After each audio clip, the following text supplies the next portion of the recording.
La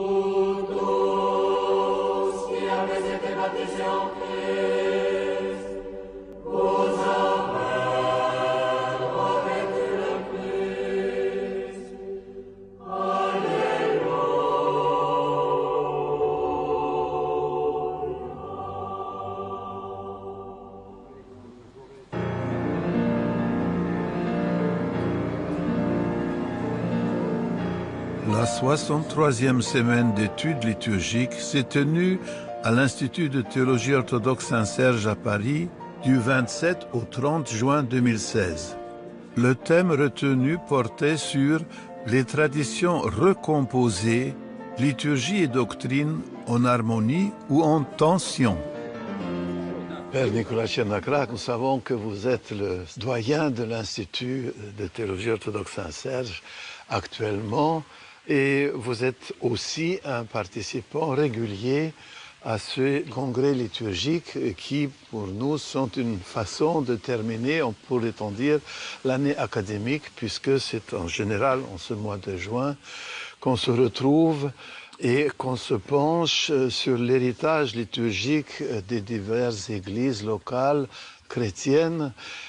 Peut-être pouvez-vous nous indiquer quelques-uns des thèmes qui reviennent régulièrement pendant ces congrès? Je dirais c'est un congrès qui témoigne d'une grande ouverture, je dirais, une grande ouverture de notre école. Vous savez que notre théologie est doxologique. De glorification. Glorification, ou une sorte de l'action de grâce. Je pense qu'il y a cette, presque, on peut parler d'amitié avec nos collègues qui viennent de France, évidemment, mais aussi d'Italie, de Suisse, d'Allemagne, d'Angleterre et d'autres pays, de nos pays de l'Est. Maintenant, à propos des conférences, est-ce que, par exemple, les sujets qui seront éventuellement choisis pour la conférence de l'année prochaine, vous avez déjà une idée là-dessus? On va continuer. Donc cette année, nous avons soulevé toutes sortes de questions, comment rétablir le lien ou l'unité entre la liturgie et la doctrine. La question qui s'est posée, en tout cas cette année, est donc comment rétablir ce lien entre la théologie et la liturgie. Mille merci, Père. Merci, Père Nicolas. Nous vous souhaitons beaucoup de courage, beaucoup de force. Merci.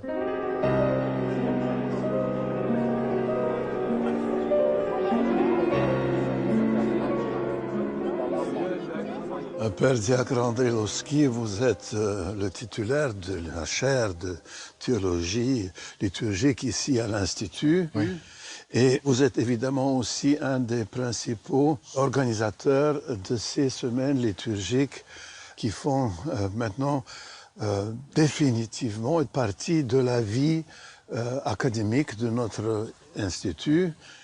Nous savons que on a fêté il y a 3 ans, je pense, le 60e anniversaire, 60 ans d'une conférence qui a de plus en plus de succès et peut-être moins parmi le large public, mais je dirais parmi les spécialistes.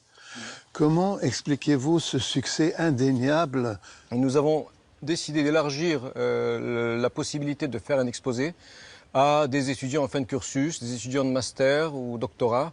Et je dois dire que le succès a été immédiatement perceptible parce que l'année dernière, 15 exposés, cette année, 30 exposés, dont la moitié sont des exposés de personnes ou un petit peu débutantes ou déjà chevronnées, mais qui ne nous connaissaient pas, qui nous ont trouvés, je ne sais pas comment, peut-être par Internet ou autrement. Ceci étant, je le vois quand je regarde le public, les semaines liturgiques, même si on essaye de les ouvrir à un maximum de personnes, quiconque s'intéresse à la liturgie, finalement, peut venir. En réalité, il est important que les spécialistes aussi se retrouvent entre eux pour faire le point. Tout à fait. Et pour que, enfin, après des siècles de polémiques, que nous arrêtions de nous disputer. Tout à fait. Alors, si quelqu'un voulait encore une preuve supplémentaire sur la vivacité de nos conférences et sur l'intérêt que les gens portent aux matériaux, il faudrait peut-être dire quelques mots sur ces 4 livres que vous avez apportés. Oui, donc 60 semaines liturgiques à Saint-Serge, bilans et perspectives nouvelles. Avant, nous avions liturges et liturgistes. Nous avons éprouvé le besoin de faire une espèce de rétrospective historique de nos semaines liturgiques. Là, les lecteurs pourront trouver des études extrêmement intéressantes qui, en fait, analysent et réinterprètent des études précédentes. Beaucoup se font sur manuscrits. On a beaucoup d'inédits. Et événements exceptionnels. Donc ici, semaine d'études liturgiques Saint-Serge S1. Le père Charles Athanase Renoux, moine bénédictin spécialiste des liturgies arméniennes et géorgiennes, eh bien nous avons décidé, quelques collègues et moi, de lui offrir un livre, de lui dédier un volume de mélange qui s'intitule donc Sion, mère des églises, mélange liturgique offert au père Charles Athanase Renoux. Goran Sekulovski, professeur de patrologie à l'Institut, présida la séance du matin de la dernière journée de travaux. Chers amis, bienvenue à la 63e semaine d'études liturgiques consacrée aujourd'hui à la liturgie face à la doctrine, évolution et résistance, ainsi qu'à la liturgie comme dépôt doctrinal. Je vous invite à commencer par l'évocation de la prière adressée au Saint-Esprit. Roi céleste, consolateur, esprit de vérité, toi qui es partout présent et remplis tout, trésor des biens et de la terre de vie, viens et fais ta demeure en nous, et purifie-nous de toute souillure, et sauve nos âmes, toi qui es bon. Amen. Donc nous avons le plaisir aujourd'hui d'entendre M. Alain Gros, qui est en train de préparer une thèse de doctorat sur les temporalités liturgiques, le temps de Dieu et identité personnelle. Il a publié plusieurs études, notamment dans Communio, revue de sciences philosophiques et théologiques. Et aujourd'hui, il va intervenir sur le corps oublié, déploiement liturgique et contraction dogmatique. Mes pères, mes sœurs et mes frères, bonjour. Le thème de ma conférence ce matin, c'est d'essayer de comprendre comment il se fait qu'au XIIIe siècle, vont s'affronter 2 courants contradictoires. Un premier courant qui est une espèce d'exubérance liturgique. On va rajouter des signes de partout, des rites de partout, et en même temps, on va avoir une espèce de concentration théologique sur ce qu'il est convenu d'appeler en Occident la présence réelle. Donc j'aimerais ce matin avec vous regarder comment il se fait que ces 2 courants vont coexister et coexistent jusqu'à aujourd'hui, et ce qu'il faut en déduire pour ce qu'est la pratique liturgique. Amalher de Metz est un auteur du IXe siècle. C'est un des grands témoins de l'interprétation liturgique. Alors, je vous lis le premier texte d'Amalher. « Je dis ce que je sens. Les choses faites dans la célébration de la messe sont faites dans le sacrement de la passion du Seigneur. Les sacrements doivent avoir quelque ressemblance avec les choses dont elles sont les sacrements. Qu'ainsi, les prêtres soient semblables au Christ, comme le pain et la boisson sont semblables au corps du Christ. Pour que l'homme soit semblable au Christ ressuscité sous un certain mode, il mange sa chair et boit son sang. » Alors, pour Amalher, ce texte est assez clair. La liturgie, pour Amalher, est composée d'un ensemble de signes, mais il n'y en a aucun qui serait mis à part des autres en raison d'une différence ontologique. Ce sont des signes, et on a bien vu que le prêtre doit être semblable, ce qu'on nommera plus tard l'Eucharistie doit être semblable au corps, etc., etc. Vous voyez ? Donc nous sommes dans une vision de la pratique liturgique qui est une vision holiste. Les choses faites dans la célébration de la messe sont faites dans le sacrement de la Passion du Seigneur. C'est-à-dire que le mystère pascal est compris comme un tout, et c'est ce tout que la liturgie va mettre en œuvre. Mais il y a une petite nuance chez Amalher. Si nous devons être des imitateurs de sa mort, il importe de l'être aussi de son humilité, sorte de parénèse. Quand nous sommes prosternés devant la croix, la ferme humilité de notre esprit est démontrée par la tenue de notre corps. Nous ne pouvons mieux montrer l'humilité de notre esprit que lorsque tout le corps est prosterné à terre. Ce qui est réalisé par des gestes et des mots passe par et dans le corps des hommes. Ce corps exprime dans sa geste liturgique ce que vit l'esprit qui l'habite. Ce qu'introduit là Amalher et qu'on va perdre par la suite, c'est que l'interprète de la liturgie ne peut pas s'abstraire du signe dont il est un élément dans son propre corps. Amalher n'interprète pas le prosternement comme une réalité qui va se jouer hors de lui, il l'interprète comme mon corps prosterné qui signifie l'humilité de mon esprit. Je vous remercie.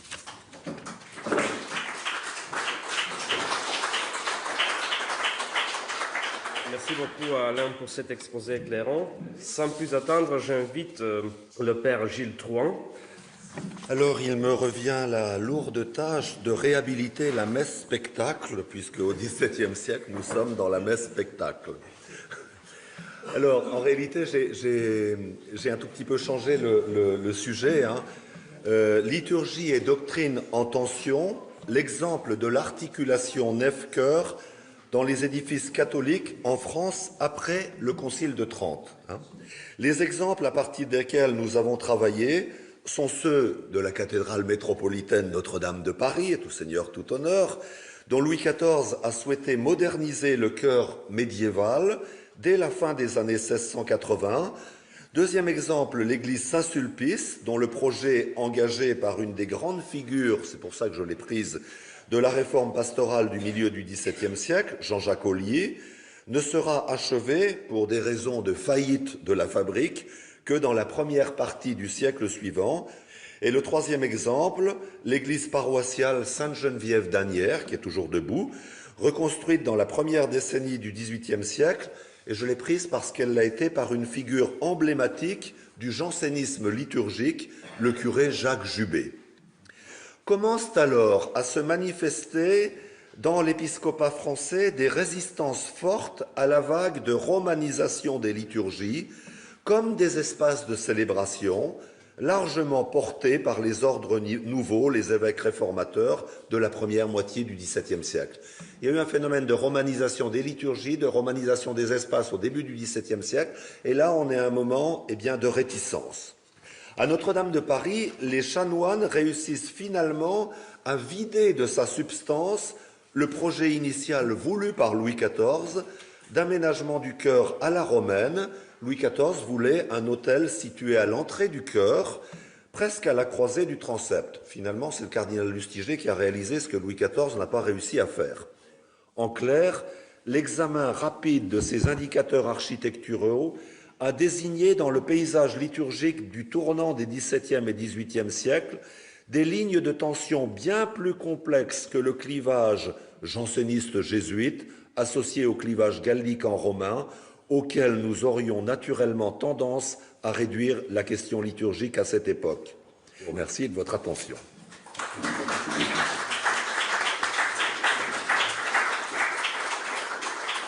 S'il n'y a pas encore des questions, moi je vais me permettre de poser une première question à Alain. Le corps n'a plus cette valeur, non seulement dans la vie quotidienne, mais y compris même dans la liturgie. Nous avons désormais une liturgie qui est une liturgie de la tête, mais sans son corps. Et donc, c'est si vrai, enfin, la messe du dimanche, celle à laquelle j'assiste dans ma paroisse, globalement, que se passe-t-il avec le corps? Je vais vous le montrer.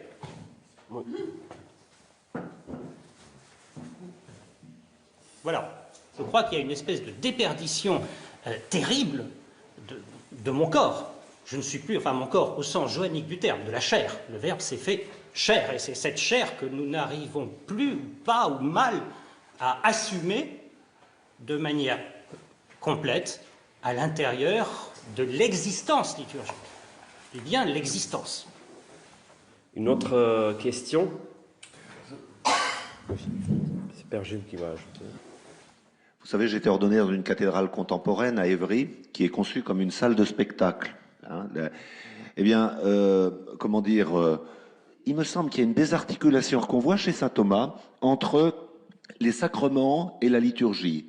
À Vatican II, et là il y a eu un mouvement important, on n'a pas fait de traité de sacramentaire, peut-être un problème d'ailleurs, hein, mais les sacrements ont été restitués à leur site liturgique. Et je pense que c'est vrai que là, pour le coup, on a, je pense, des pierres d'attente pour réintégrer la dimension corporelle avec la restitution des sacrements à leur site liturgique et les sacrements qui ne sont plus uniquement vus en termes de validité, notamment. Père Athanase Renaud, vous êtes moine de l'abbaye Ankelka, dans le midi de la France. Oui, près de Castres. Près de Castres. Et vous êtes aujourd'hui avec le Père Marcel Metzger, un peu les deux patriarches, on pourrait dire, de ces semaines liturgiques, oui, puisque vous y participez depuis très longtemps. Et d'ailleurs, peut-être vous pourriez nous en dire quelques mots. Oui. J'ai dit tout à l'heure à André Loski que ces congrès liturgiques sont maintenant une institution dans la vie de notre faculté de théologie. Et évidemment, on le voit, c'est une des choses qui est les plus vivantes dans cette vie. Ils ont un succès et on a l'impression que sans ces semaines liturgiques, notre institut ne serait pas vraiment lui-même. Et donc c'est avec une grande gratitude que nous pensons pendant l'année à vous, à vos travaux. Et vous pourriez peut-être nous dire comment vous êtes vous-même venu connaître les fondateurs. J'ai fait des études à Paris dans les années 54-56 et je suis venu à Saint-Serge, non pas la première année de l'institution, mais la seconde année, en 1956, je crois. Mm-hmm.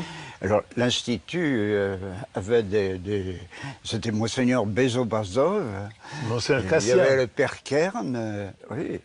Et puis, il y avait quelqu'un que j'oublie, qui est un grand théologien, le Père Jean Meyendorff. Meyendorff, oui. Et puis d'autres. Saint-Serge était très, très accueillant pour les catholiques que nous sommes. Et j'ai toujours beaucoup aimé revenir chaque année, puisque je crois que j'y suis venu presque une soixantaine de fois. Presque une soixantaine de fois. C'est magnifique. Et Saint-Serge, c'est à Saint-Serge que j'ai fait ma première conférence. Ah bon? Oui.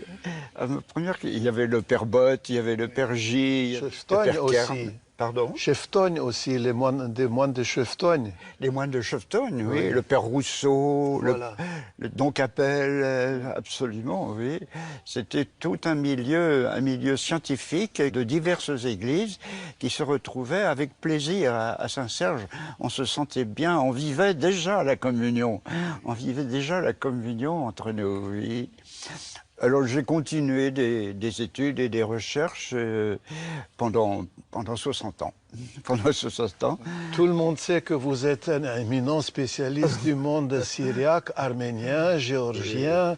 Il ne faut pas trop en dire, Père Nicolas. Vous non, mais tout le monde le sait, donc ça ne se discute même pas. Oui. Et évidemment, ça a été pour nos semaines un très grand enrichissement parce que dans tous ces domaines, il n'y a pas masse de spécialistes. Et donc, puis, grâce à votre participation, vous avez ouvert ces traditions pour des cercles chrétiens plus larges. Je crois avoir montré l'importance de Jérusalem l'importance de Jérusalem, de la ville de Jérusalem et de la liturgie de Jérusalem. Évidemment, c'est en arménien, en géorgien et en syriaque que l'on a les documents les plus anciens qui témoignent de cette histoire de Jérusalem. Et pourquoi en arménien? En arménien, parce que ces églises, tant l'église arménienne que l'église géorgienne, qui étaient enserrées par l'islam, ont conservé leur tradition de façon très fidèle. Et ils regardaient vers l'église mère, vers l'église de Jérusalem. Ce n'était pas l'église de Rome, non. C'était l'église mère, l'église de Jérusalem. Et il y avait des relations entre l'église arménienne et l'église de Jérusalem dès le IVe siècle. Donc, et l'Arménie a continué à regarder, à tourner ses yeux vers Jérusalem pour d'autres rites. Si bien que le rite arménien, comme le rite géorgien aussi, le rite arménien est riche des traditions de l'église mère. Ah oui. C'est ce qui m'a beaucoup intéressé, parce que Jérusalem, la Jérusalem terrestre fait penser à la Jérusalem céleste, absolument, où nous nous retrouvons tous, où tous les rites se retrouveront. Et mon père, vous étiez aussi parmi les savants qui ont fait connaître non seulement les traditions arméniennes et géorgiennes, mais nota bene aussi le monde syriaque. J'ai souvent eu l'impression qu'on le découvre de plus en plus et il est pour nous aussi au fond, fondamental. Fondamental, oui. Oui. Pouvez-vous un peu expliquer J'aime beaucoup Ephrem, évidemment, le monde syriaque. Pour moi, j'en ai étudié qu'Ephrem de Nizib, Nusaybin, où je suis allé. C'est combien? Je suis allé. Ah, vous êtes allé sur place? Je suis allé sur place, oui. Et qu'est-ce que vous avez trouvé? Eh bien, il y a encore le baptistère où Ephrem prêchait. Il y a encore le baptistère de l'époque d'Ephrem de Nizib. C'est le IVe siècle, oui. Il est mort en 385, je crois. Wow. Donc oui. C'est vraiment l'âge d'or patristique, oui. On peut dire. Mais je dois dire que mon approche d'Ephrem en arménien, je l'ai faite par un texte dont on n'est pas sûr qu'il soit vraiment d'Ephrem. Il y a un texte arménien qu'on appelle les Mémorés sur Nicomédie, la destruction de la ville de Nicomédie byzantine par un tremblement de terre. Ah. Et Ephrem écrit tout un poème sur cette destruction.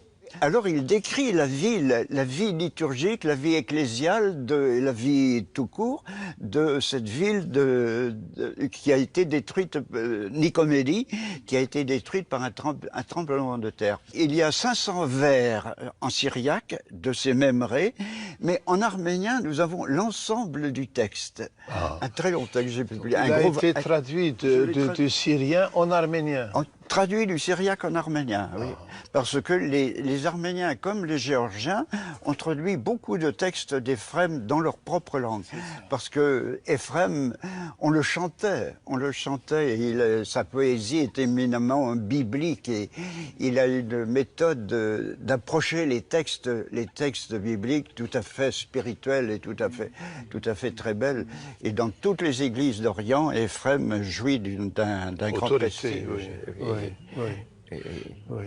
Et c'est émouvant de penser en ce moment que nous vivons, n'est-ce pas, que ces chrétiens du Proche-Orient, ça vraiment se fait pleurer. Nusaybin, où je suis allé, Nusaybin est sous la coupe de Daesh à l'heure actuelle. Oui, absolument. Je connais quelques chrétiens d'ailleurs de Nusaybin qui sont partis en Suède, qui ont immigré en Suède parce qu'ils ne pouvaient plus vivre.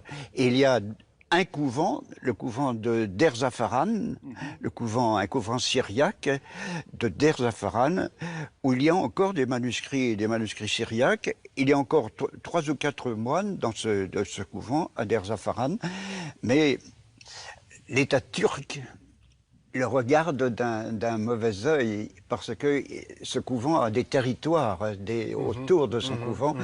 Et alors, les Turcs veulent s'implanter dans cette...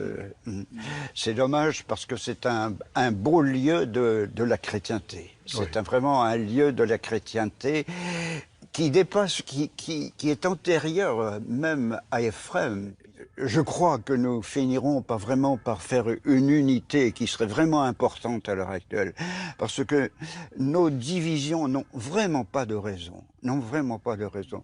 J'ai discuté, je ne sais pas combien de fois, à Jérusalem avec le Monseigneur Porarian, qui a fait 12 catalogues, 12 volumes des manuscrits de Jérusalem. Alors, nous parlions bien sûr de Chalcédoine, du concile de Chalcédoine. Et alors, il me disait, mais nous croyons comme vous, le Christ est totalement homme et totalement Dieu, parfaitement homme et parfaitement Dieu.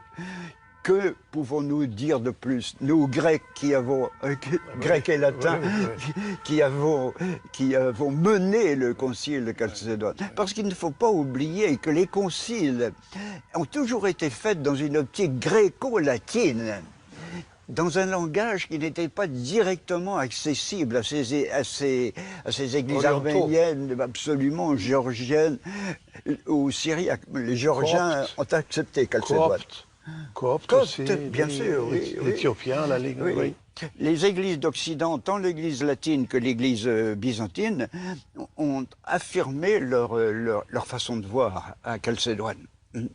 Donc, ces gens ne comprenaient rien. Quand on leur parlait de nature, en arménien, le mot nature, le mot nature veut dire aussi personne.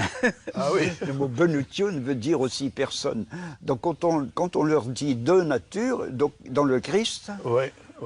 Alors ils vous disent, vous êtes des nestoriens? Oui. Mon père, je voudrais vraiment, au nom de l'Institut et de tout ce qui existe ici, vraiment vous remercier pour tout ce que vous avez fait pendant toutes ces années. Et je voulais vous féliciter avec ces mélanges liturgiques, Père Athanase Renou, que l'Institut a publié. Et vous souhaitez encore, comme on dit chez nous, encore beaucoup d'années. Je suis âgé, je suis plus âgé que vous, cher Père Nicolas. Un peu. Mais j'espère pouvoir revenir à Saint-Serge. Nous l'espérons tous. Merci de votre accueil. Mille merci beaucoup. Merci.